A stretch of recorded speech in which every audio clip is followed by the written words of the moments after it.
This talk is called Living Your Values, Finding Peace and Resilience in a Chaotic World.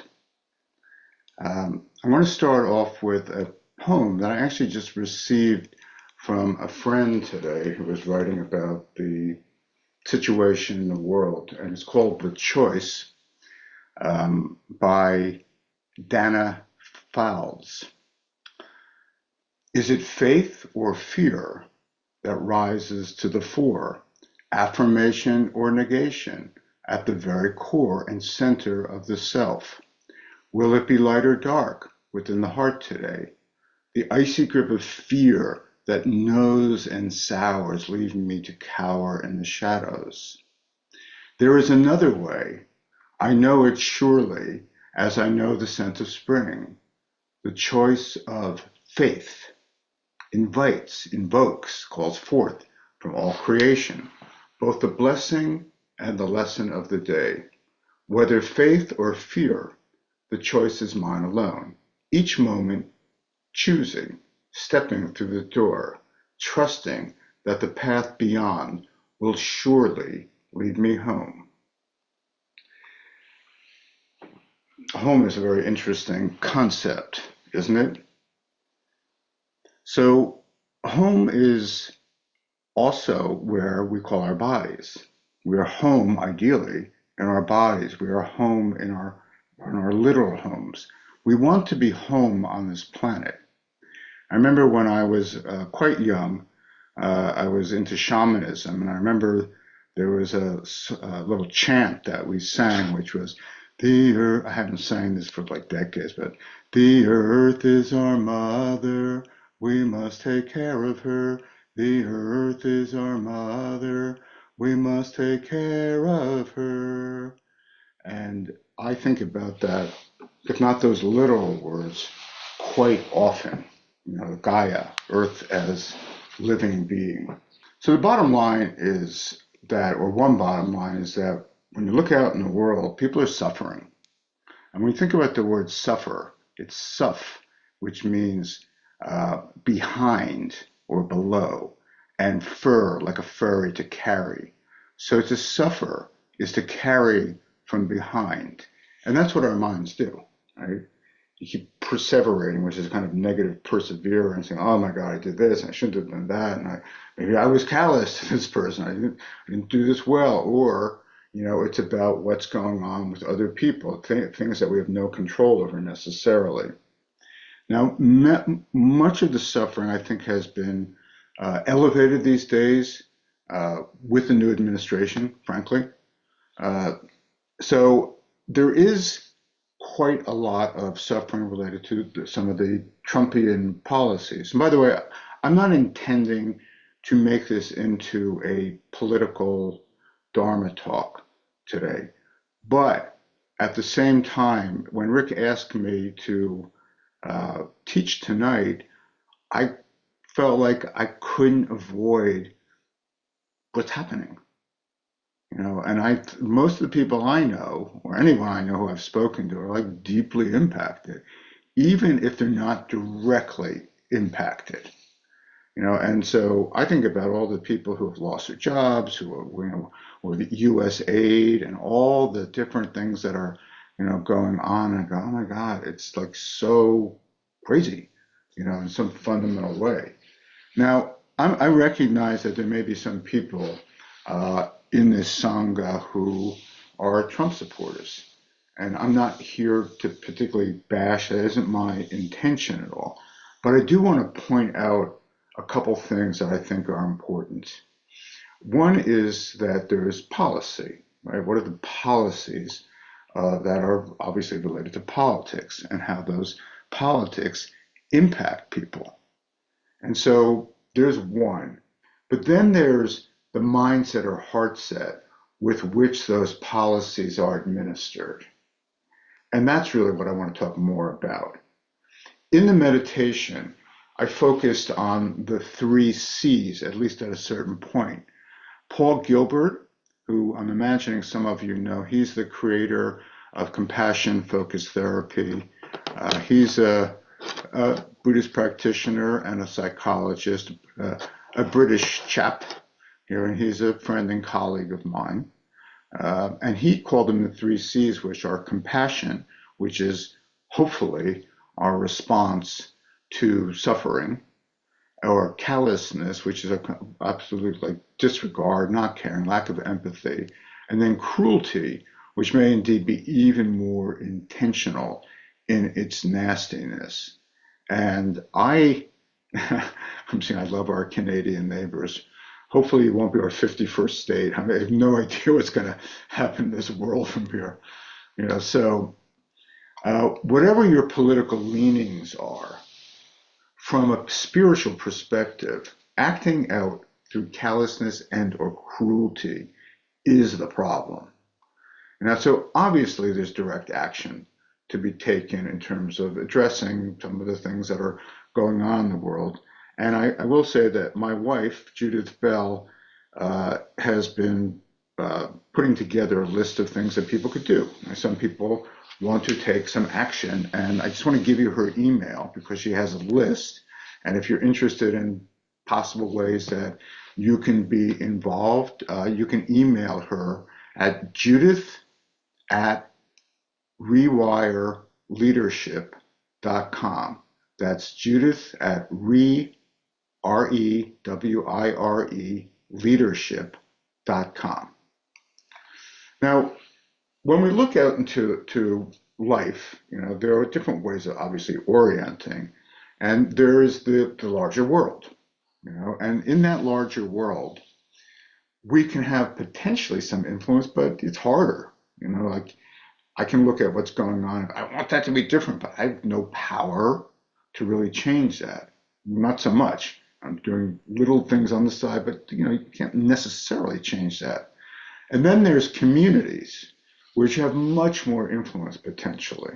Like this Sangha is a community. And if you think about it in Buddhism, there's the Buddha Dharma and Sangha. And the Sangha is a critical part of it. And it's why people even get together. Like you could be meditating on your own. You could be listening to a talk online. But you come here to have this sense of people around. And I imagine that all or most of you have people in your life, who you consider to be part of your community. And you have definite influence there in terms of how you show up, your compassion versus callousness. And so there are obviously ways that you can make a difference. Now, there's also the place that we have the greatest influence, which is our minds, which is why we practice, right? In part, because the more that we can influence our minds, the more that we can lead with love and compassion versus hatred and basically, lack of caring. This talk, I'm going to focus mainly on communities and minds and how we can take a look at those, maybe in similar ways that you have, maybe slightly different, probably be familiar to you in certain ways. So how can we really fertilize our minds and connect with our communities, particularly when some of the outer world doesn't reflect our inner values? Okay. Now, what exactly is a value? I mean, we hear the word value often. What is it? Essentially, values are what we deem important or significant. Now, our behavior can be aligned with our values or not. Nathaniel Branden, who was the psychologist who coined the term, I'm not dyslexic really, who coined the term self-esteem many decades ago. He defined self-esteem as, to some degree, the relationship between your values and your behavior. So when your behavior and your values are aligned, you feel higher self-esteem. When you're acting disparately from your values, the larger the delta in some ways, the lower the self-esteem. I'm not saying it's a one-to-one correlation, but there's a relationship there. I know that, I super value compassion, but when I've been callous, I can lose respect for myself because I'm like, what am I doing? But I also think another way of looking at values that I find useful is that we have our pro-social values and we have our shadow values. And so, you can see this all the time in relationships, where some of the best and the worst. I mean, I'm talking about more intimate relationships, more partner relationships. Some of the best and worst comes out in people, where you can be really benevolent and kind and loving and compassionate at time, and then get triggered, and boom, another side comes out. And I would call those more the shadow values. Now, I know for me, someone who has pretty much always tended to be self-reflective, uh, I haven't always been so proud about what I thought and what I did, my attitudes and my behaviors. So I've definitely acted from callousness, and I still do at times. And so I think it's important to acknowledge that. I know part of why I brought that into the meditation was I think it's important to just recognize that none of us are perfect. We're going to screw up. We're going to make mistakes. We're going to lose our way. And I think that practice is really the ongoing experience of losing balance and gaining and regaining balance. Like there's an old Japanese proverb that says, "Fall down 7 times, stand up 8." Now me, I have fallen down a lot more than 7 times, but I keep getting up. Right? There's more to get up for, and so it's really like looking at this part. So okay, well that needs some love, right? It's not like harshness or criticism. That doesn't work. Now, there's a story of the sun and the wind, where this guy was walking on a mountain trail, and the sun and the wind were up there, and they were discussing, maybe arguing about who was stronger, and they decided on a contest, which is who could get off this gentleman's coat faster. And the wind said, "I'll go for it first." And so the wind just started blowing and blowing and blowing. And the more the wind blew, the more the guy tightened his coat, tightened, tightened, tightened, tightened, tightened, until finally the sun said, "Step aside," or maybe not step aside, but he said, I'll come in. And then the sun started beaming, heat, light, heat, light, heat, heat. And soon the guy started opening up his coat and sat under a tree. I think that we have too much windy energy when it comes to trying to convince people of things, which is why I responded to the person earlier who put in the chat about, well, how do you change people's minds who are conspiracy theorists, right? Well, it's not going to be through the wind. We need a lot more sun on this planet. And I've actually been quite concerned about people who are, I would say, appalled by the Trump and Musk, but do it through hatred and judgment and just massive animosity. I just don't think that's the path. I think that there are ways of taking action that are wiser, and that's what I want to be focusing with you on. So I don't know if all of you, but I'm sure many of you know about the 3 poisons in Buddhism. There's lobha, or greed, which represents our insatiable desire and attachment. It's related to the hungry ghost, the image in Buddhism, where someone has this giant mouth and a very long, thin neck and a giant belly, and can never take in enough to sate themselves. And this is part of the nature of addiction. The word addiction comes from the Latin addictus, which means to be enslaved by. And frankly, I look at Trump and Musk as like they have so much money, so much power, but it's never enough. It's never enough. And so it's like the hungry ghost. And we have to watch that in ourselves, because we don't want to just project that outward on others. It's also doing that important personal work and looking at, how am I being too greedy here? How can I take another breath and let go? Do I really need this or need? And I'm not. This isn't about. This is not an anti-capitalistic statement here. It's much more of a kind of psychosocial one. Around how do I feel sated and satisfied, with what I have, rather than always being discontent and wanting more. I oftentimes think capitalism is based on the creation of artificial needs, which is a little bit of an oxymoronic statement. I need more, I need this, in order to be happy. I need to get that. Really? Is that the case? I don't think the research shows that out. And then the second of the poisons is dosa, or hatred, which is aversion, hostility. I've had to deal a lot with hatred personally, because frankly, I deal with it every single day.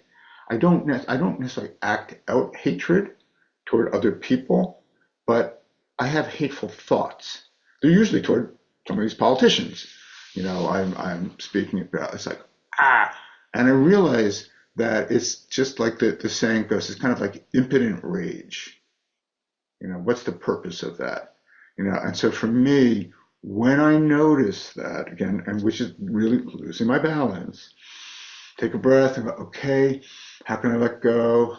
I'm not quite in the place where I can feel compassion for Trump, but I don't want to feel hatred, because hatred, as the saying goes, is like, wishing someone has a poison themselves and taking it in yourself. And it's not good for anyone. It's not good for the planet either. And then there's moha, which is delusion, which involves ignorance and misunderstanding about the true nature of things. And so we know that overcoming these three poisons is central to Buddhist practice. So important, because it really does lead to a greater wisdom, compassion, and ideally toward enlightenment, which is obviously aspirational. My friend James Barras, who is a spirit rock teacher, I remember a talk I heard of his many years ago where he said that the earth is the perfect place to become enlightened, because it is the right kind of combination of the heaven realms and the hell realms. And you don't have to look too far for both of those.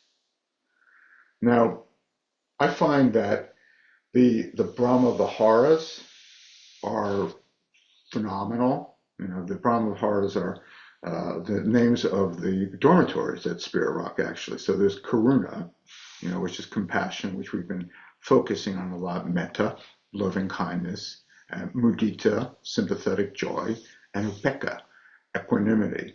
And I think that these are both values and they're principles, and to keep really working those edges. So, for example, when you get caught up in, oh my God, what's going on, and lose balance, maybe you need a little more equanimity at the time.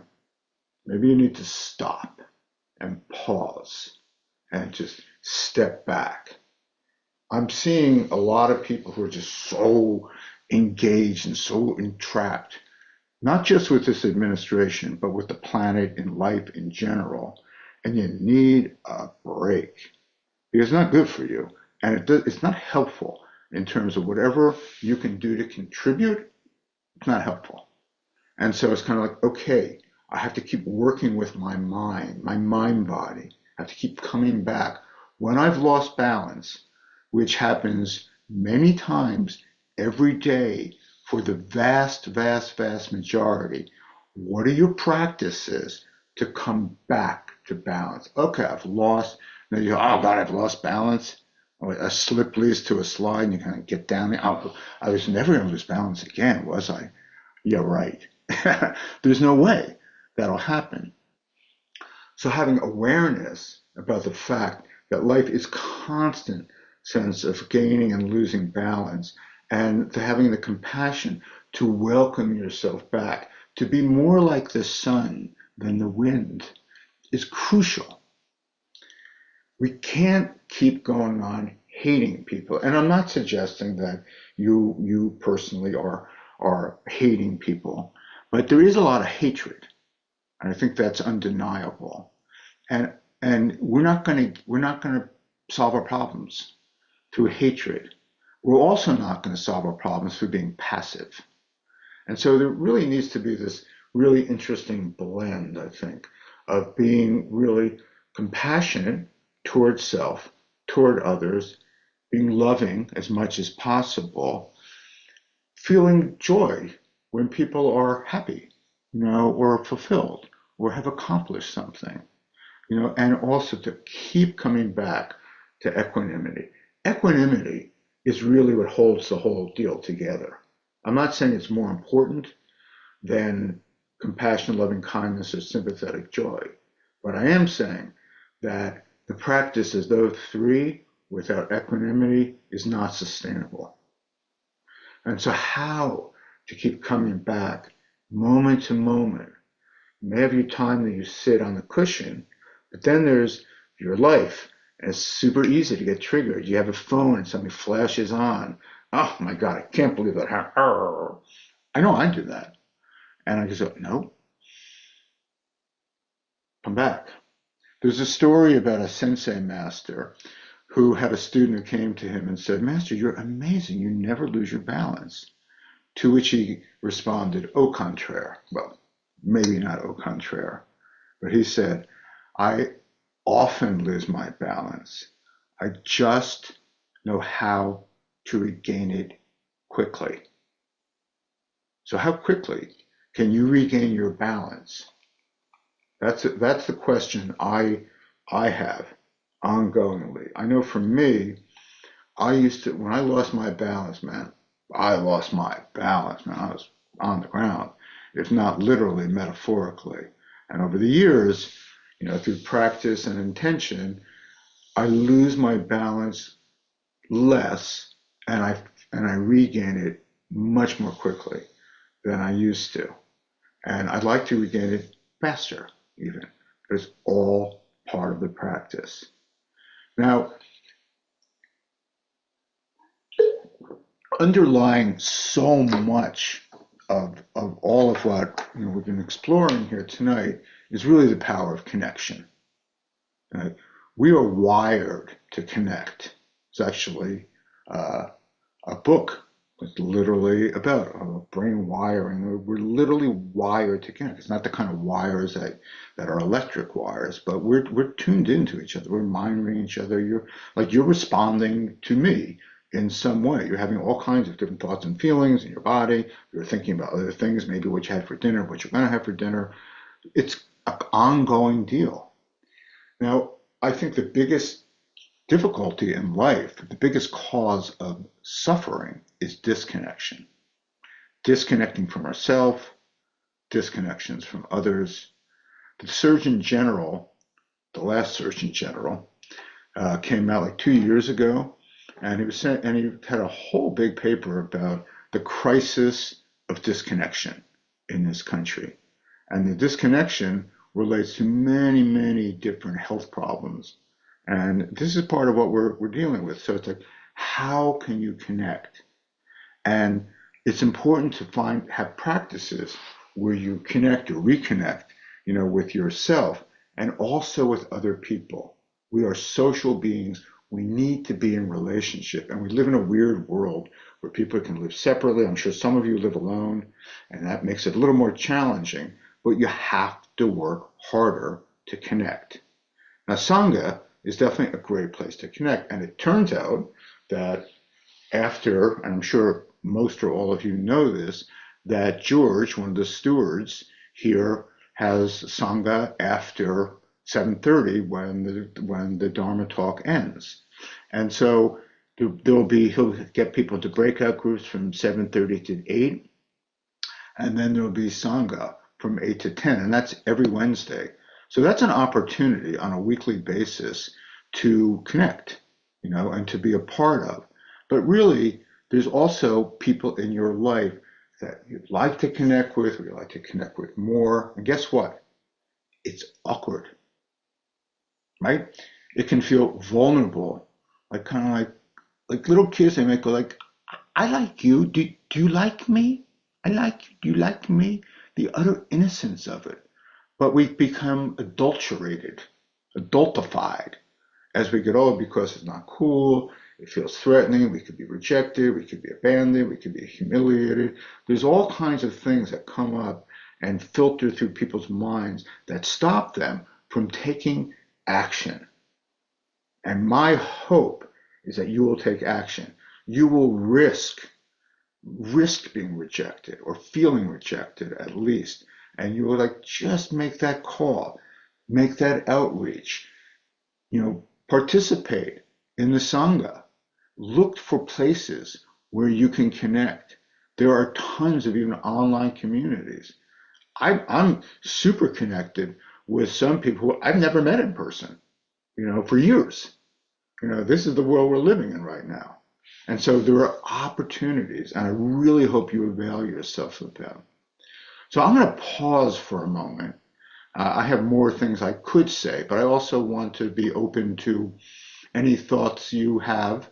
I can look at the chat and see if there are any questions here. I'm not used to doing this, but I'm also, if anyone wants to speak or share something pretty briefly, ask any questions, you can raise your virtual hand and Kathleen will note you and we will hear from you. I do ask that you don't go into long stories or bring up a big therapeutic problem or something like that, and to be respectful of that. Okay, Mary Lynn, would you be willing to put your video on? If not, that's fine. But if you would, great. Hi there. Hi there. Um, well, I didn't realize I was first in line. It's nice to have the attention. I just had a little bit of a slight aha recently.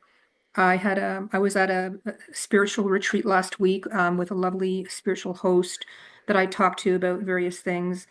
And I was telling her how I've been trying really hard to take the high road, based on recommendation by a sort of therapist about a lot of things in my life.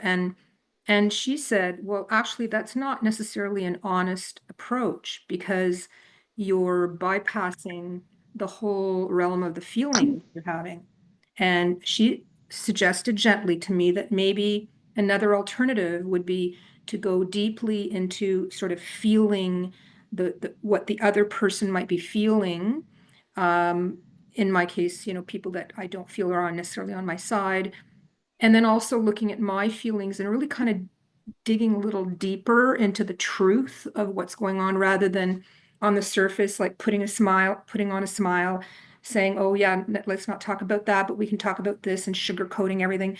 And I think that, when I translate that to discussing or not discussing politics, I think that this could relate well, at least from the level of maybe sinking into one's own, I don't want to repeat myself, but from the standpoint of the political realm is just to sort of stop and imagine the other person, whether it be the big politicians that I don't agree with or my own feelings and within the context of my personal history or within the context of their personal history, and then maybe even backing up further and looking at the large context of the universe and the history.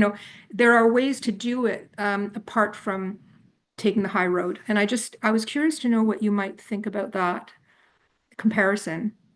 Thank you. Um, I'm I'm generally a believer and a practitioner of speaking from as deep a truthful place as possible. And so I've been an outlier in terms of my willingness to speak up about things that I either love or appreciate about someone or I ardently disagree with, and I take issue with. And I think that there are different ways of looking at it. It really has to do to some degree with what I was speaking about in the very beginning of this, which is there's a policy, and I'm not even talking about political policy. There's the message, right? And then there's what is the mindset or heart set in which that message is delivered, right? Like if someone has done something that has hurt my feelings, The old me would have basically said, "You pissed me off." Now, that's a long time ago. Now, I was speaking a certain truth, but I was speaking a kind of a superficial level of truth, which is that on a defensive level, I was actually hurt and I got angry as a defensive reaction to that. And then what I wanted to do in reaction to that was hurt the other person because they hurt me. And I was kind of getting back at them. You hurt me, I'm going to hurt you. Now, when I look back at that mindset that I've had, I have compassion for that person who was me but is no longer me, but is still within me. And so what I try to look at is what's going to be the greatest potential value in whatever I have to communicate. And so there are times when I don't say things. I practice an acronym I heard from a friend many years ago, where the acronym is WAIT, which is why am I talking?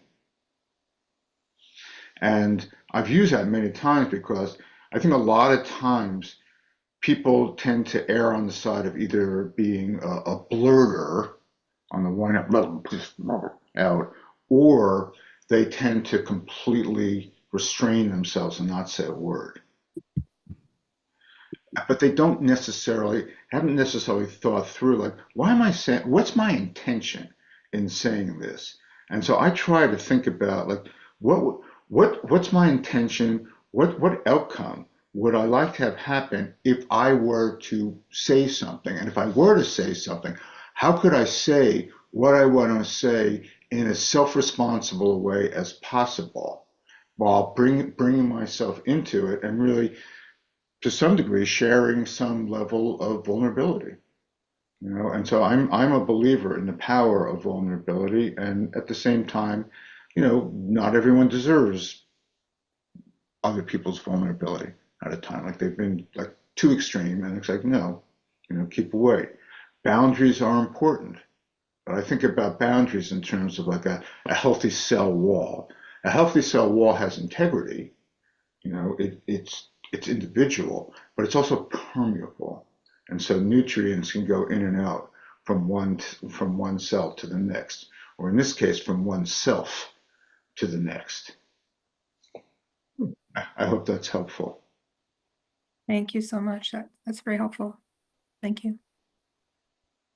Daniel, I want to throw out a question by Tony at 709. Great. Could physical balancing exercises help with growing spiritual and emotional balance? Well, if you think about in yoga, one of the core practices is standing on one leg. You want to talk about balance there? Walking is actually an ongoing series of gaining and losing balance. We don't notice it because it's just so intuitive and so habitual there. But just slowly walking down a little bit, and then you'll notice, and slow really down, and then you'll notice, how it's about balance. I think that on whatever level you practice balance is a good thing, and certainly physical balance. It's all part of this giant mind, body, spirit system that each of us dwell within. So I'd say absolutely yes. And if you can, I'm not great at like zipping through these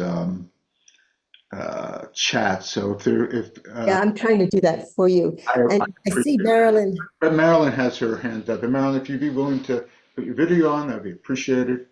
Daniel, I relate to a lot of what you say, and I just wanted to ask you, I struggle with the notion that, in the concept of wholeness, that we're all whole, and you've pointed out, we all can choose to be cruel or inconsiderate or loving, or there are people who operate from a place of cruelness and disdain almost for other humans. And it's very difficult for me to bring up compassion for them, only because I worry that it will make me complacent. it will make me accepting. It will make me unwilling to counteract. So I would like to just get your feeling on that. I mean, it's like, yeah, I kind of want to be passionate. I mean, compassionate, but I don't want it to get in the way of saying, no, this is wrong. It must be fought. Yeah. Well, I mean, you think about the Dalai Lama, and think about the Tibetans who, I would say have a cause, shall we say, for hatred, of the Chinese who've just taken over. And, because it was he calls it my friend, the enemy, my enemy is the friend. Like, I totally understand. I mean, I shouldn't say I totally understand what you're saying. I have a sense, of what you're saying. I think that there's a difference, though, between having clarity of intent and kind of openness of heart. And I think that you can have both, meaning that you can have even compassion, which may be a stretch right now. I mean, I have a hard time feeling compassion for Trump or Musk, and at the same time, I know uh, from what I've read and what I've heard that they both come from super abusive pasts. I mean, it what helps me kind of drill down into feeling compassion for people I'm feel outrage toward is thinking about them as a little baby, and they're born in tabula rasa, like a not necessarily a blank slate, but innocent. And the word innocent, it means to some degree before the wound. So they're wounded souls. That doesn't mean not standing up and saying no. That doesn't mean not taking action. That doesn't mean not going full tilt into it. But the question is, how do you go full tilt into it? Do you go in with hatred in your heart to kill the other, if not literally, then metaphorically? Or are you going to be the message? And for me, as someone who's had a lot of hatred. I grew up with a lot of hatred. I grew up in quite an emotionally abusive family. And I've had to work hard to go, no. I recognize this part of me, which is part of how my brain forms. It comes out and go, oh, right? And getting feedback, and man, that hurts. And it hurts when you do. So, okay. It's kind of like your dog bites you and you go like, ouch. And you go, oh, okay, that hurts, and getting the feedback there. So I do think that it's quite possible to eventually get to some level of compassion when you drill down into being aged, but that shouldn't, and does not at all need to stop you from taking appropriate action. Because without taking that action, then you're basically saying yes to values and behaviors that are anathema to your own sense of intention and viability. And it's worth trying, as far as I'm concerned. Now, Daniel, a question from Amy at 7:12. And Amy's question is, how does one respond to close people in your life that don't show empathy for your suffering and the suffering of others in these past weeks?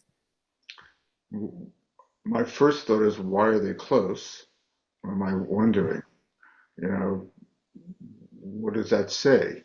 Now, I mean, obviously, there are going to be people, maybe family members, and this is part of the difficulty is that there are people who may be in your life that you just don't resonate with, but they're there, and you have to make choices about how much they're there. I'm not here to say cut people out of your life. That's not my intent there. And at the same time, if their energy is draining you, and draining you certainly even to the point where you are losing a sense of resilience and losing a sense of will and losing a sense of heart, that to me, that's a statement like, move back. Like, no, that's not okay. I mean, to me, I wouldn't want people close in my life who lacked any sense of empathy. That that's uh, that's pretty shocking. Now, knowing me, and I don't have too many people like this. I really I can't think of anyone close in my life where that's the case. But if I did, I'd be asking them about like, do you not? So you don't care? So you don't really give give a damn about these people who are suffering? Huh? How do you do that? You know, be curious about what that is, and I'll bet you anything that there's some way that they have felt wounded. I mean, I don't think we pay enough attention to mental health, mental emotional health. I mean, I look at our politicians, look around, and I'm like, we have a mental health crisis, a mental emotional health crisis. And it's kind of like, wow, I just look and go, this is the leadership. These people are undeveloped and they're, in general, they just haven't done kind of psycho-spiritual work on themselves. And certainly that's unfortunate. And I look toward a different model of leadership, and that's part of what I'm working toward. But that is the way it is at this particular point. So, you really get to choose around your own boundaries. And is it something that's really hurting you? And if it's really hurting you, it's getting in your way, maybe it's time to create some more distance. That's all the real discussion questions I see. So if you raised one and I missed it, just pop it in the chat again. But Daniel, we did have a request for the poet, and and Thea has her hand raised too. And for the poet and the poem for the name of the poem and the name of the poet, please. I can just, I'll tell you the name, and I can also. I can put it in the chat if you'll do that. Okay, sure. The name is Dana Faulds, Faulds, and the poem is called The Choice.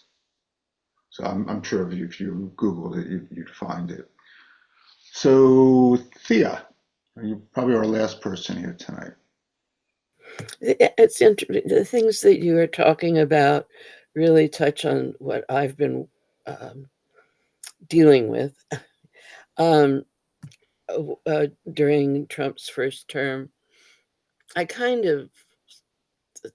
to see ahead in a way, and I kind of jumped ahead, that I kind of thought that what's happening now was happening then, and got very upset, and decided to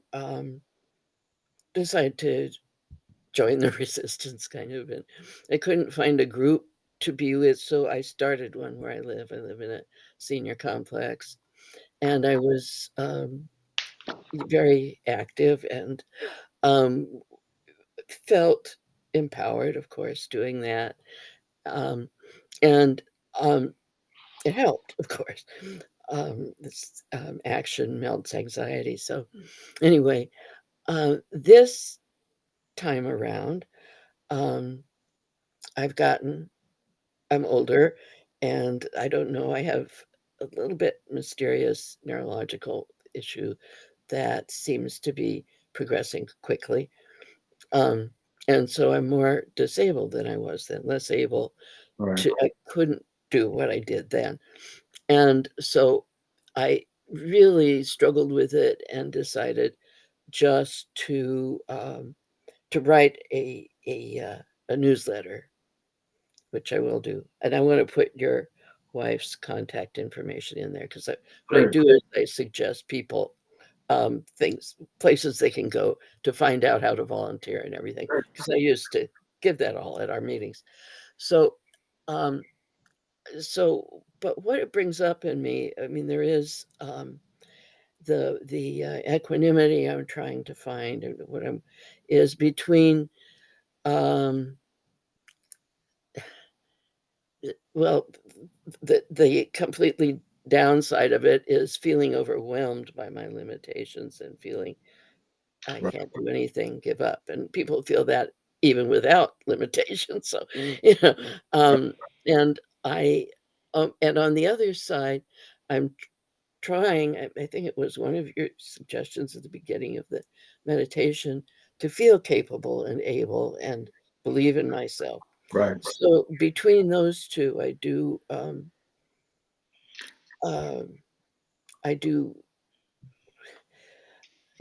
kind of vacillate between them, and I need that's the non-binary thinking I need, is to see Exactly. myself as having real limitations at the same time as I feel capable enough to carry on with It's a something paradox. very I daunting. mean, Yeah. they've incredibly successful UCLA basketball coach John Wooden. His teams won 10 championships in 12 years, and yet he wasn't focused on winning. Has some books on leadership, and I love many of his quotes, but one of them is, "Don't let what you can't do get in the way of what you can." Yeah. And it's like, and my rendition is, "Don't let what you won't do get in the way of what you will," because it's always something. You quoted one of my graduate school professors there, Angie Arian, which is action alleviates anxiety. And so I do think that that's really important. Keeping your nervous system engaged and alive. I mean, I want to say the last thing, I know I'm going over time, but there's studies on hostages. I don't know what's going to go on with the whole Israeli thing. That's another Yeah. quagmire. But when the Iran hostages were freed eventually, after I don't know how many months they were basically hostages, they did psychological tests.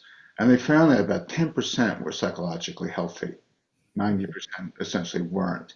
And the 10%, what was the commonality? They were taking action.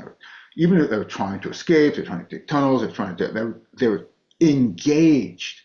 See, Mhm. it's when we go into apathy, and we go into learned helplessness, and we go into shutdown, that our systems shut down, our minds shut down, our bodies shut Mhm.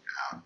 And it's very bad for one's mental and physical health. And so I think it's very important to, if I can't do this, what can I do? What will I do? How can I, maybe not as connected as I like, how can I connect a little bit? A little is infinitely better than nothing. Infinitely.